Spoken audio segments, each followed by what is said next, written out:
আমরা যখন সালাত আদায় করি, নামাজ পড়ি, আমাদের অনেকগুলো ভুল হয়ে যায় অনেক সময়। কিন্তু অনেকেই প্রশ্ন করেন, হুজুর সেজদায়ে সাহু কখন দিতে হয়? এই প্রশ্নের যদি ছোট্ট করে উত্তর দেই তাহলে বলতে হবে, যখন আপনার ওয়াজিব ছুটে যাবে তখন আপনাকে সেজদায়ে সাহু দিতে হবে।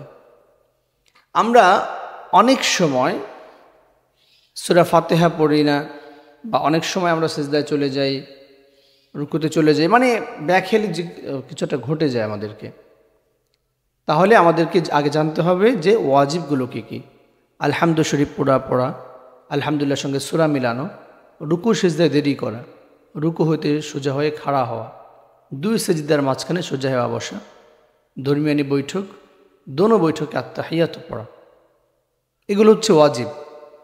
আলহামদু শরীফ আপনি পুরা পড়েন নাই, অল্প পড়েছেন, আপনাকে সিজদায়ে সাহু দিতে হবে।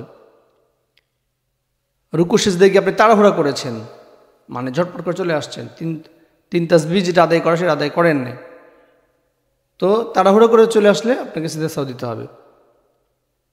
আপনি দুই সিজদার মাঝখানে, অনেকেই আছে দুই সিজদার মাঝখানে সোজা হয়ে বসে না, হালকা একটু উঠছে, ওইটা আবার চলে গেছে, এটা ভুলে হলে আপনাকে সিজদায়ে সাহু দিতে হবে। কিন্তু এই জায়গাটা আসলে ভুলে না, অনেক ইচ্ছাকৃতভাবে করে।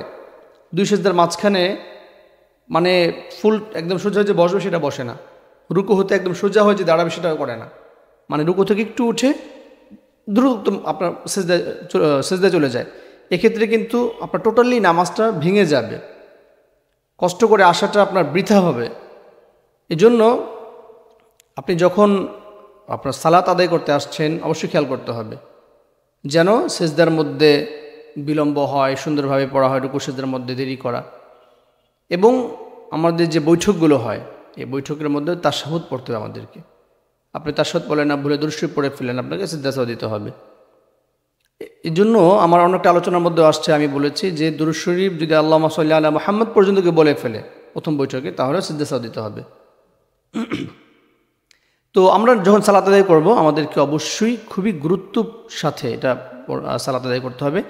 আমরা অনেক সময় নামাজের মধ্যে বিভিন্ন দিকে মনোযোগ চলে যায়, মনোযোগ চলে গিয়ে ব্যবসা বাণিজ্য চিন্তা করি, বাচ্চাদের চিন্তা করি, তো নামাজে মনোযোগ ছুটে যাওয়ার কারণে আপনাকে সিজদা সাহু দিতে হবে না। আপনি কোনো সুন্নাহ ছুটে গেছে, মাথায় টুপি নাই বা টুপি পড়ে গেছে, তো এগুলোর জন্য সিজদা সাহু দিতে হবে না। এক কথা হচ্ছে ওয়াজিব যদি তরক হয় সিজদা সাহু দিতে হবে, যদি ওয়াজিব তরক না হয়, যদি সুন্নত ছুটে যায় তাহলে আপনাকে সিজদা সাহু দিতে হবে না। তো এজন্য ওয়াজিবগুলো আমাদেরকে আগে ভালো করে জানতে হবে, তখন আমাদের নামাজের মধ্যে যদি ভুল হয়ে যায় তাহলে আমরা শুধরে নিতে পারবো। অনেকেই আলহামদুলিল্লাহ জানতে চান, তাদেরকে ধন্যবাদ জানাই, কিন্তু অনেকে জানতে চান না, জানেও না। এটা খুব খারাপ জিনিস। আপনাকে জানতে হবে, জানার চেষ্টা করতে হবে, তখনই তো আপনি কিছু জানতে পারবেন, অন্যকে জানাতে পারবেন। আপনি চাষাবাদ করবেন, আপনি একজন কৃষক, তো কৃষক হিসেবে আপনাকে আগে কৃষি যে চাষাবাদ কীভাবে করে, কৃষি কাজ কীভাবে করে, এটা আপনাকে আগে জানতে হবে। যদি আপনি জানেন তারপরে যদি আপনি কাজ করেন, আপনি কিন্তু ভালো কিছু অর্জন করতে পারবেন। কিন্তু আপনি জানেন না, দেন আপনি কাজে লেগে গেছেন, তাহলে আপনার কাজে আপনি আনসাকসেস হবেন, একজন ব্যর্থ মানুষ হবেন। ঠিক তদ্রূপ আপনি নামাজ পড়বেন, সালাত আদায় করবেন, অবশ্যই সালাতের হুকুমগুলো, বিধিবিধানগুলো, সুন্নাহগুলো, ওয়াজিবগুলো, ফারায়েজ যেগুলো আছে সেগুলো আমাদেরকে ভালো করে জানতে হবে। তাহলে আমাদের নামাজ পড়ে আমরা তৃপ্তি পাবো, ইভেন আমাদের নামাজে ভুল ত্রুটিও হবে না ইনশাআল্লাহ। মনোযোগের সাথে আমাদেরকে পড়তে হবে। আল্লাহ তাআলা বলেছেন, ইন্নাস সালাতা তানহা আনিল ফাহশাই ওয়াল মুনকার, নিশ্চয়ই সালাত, নামাজ মানুষকে ফাহিশার কাছ থেকে বিরত রাখে। তো এটা নামাজের মতো নামাজ হতে হবে। আজকে আমরা নামাজও পড়ি, টিভি দেখি, নামাজ পড়ি, সুদ খাই, নামাজ পড়ি, ঘুষ খাই, নামাজ পড়ি একজনের মাল আরেকজন কীভাবে নিতে হবে, একজনের প্রতিষ্ঠান আরেকজন কীভাবে ধ্বংস করবে বা সে নিজে নিয়ে যাবে, এই জাতীয় কাজগুলো কিন্তু আমরা করে ফেলি। খুবই লজ্জাজনক। আল্লাহ তাআলা আমাদের প্রত্যেককে হেফাজত করুক। আল্লাহুম্মা আমিন।